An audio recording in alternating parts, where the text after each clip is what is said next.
Hey guys, welcome back to the channel, and this is how to record phone calls in iOS 18.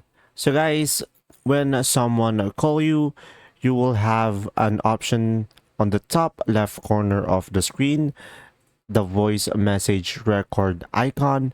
So just simply tap on that during the call, and from there guys, it will start recording and it will notify the person you're talking to that the call is being recorded.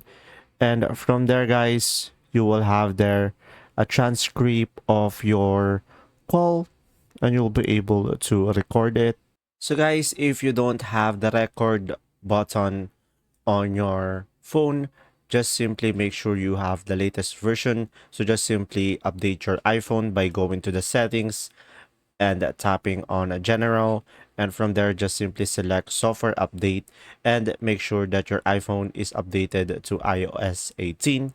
Another option that you have is simply download a call recorder app into your iPhone. So just simply go to your app store and search for call recorder free, and from there you'll be able to see multiple application that you can try. Or guys, you can just simply use a screen recorder in the control center. So you can just simply screen record the call and you'll be able to record it. And that's simply about it. If this video was helpful, please like and subscribe, and thanks for watching. See ya!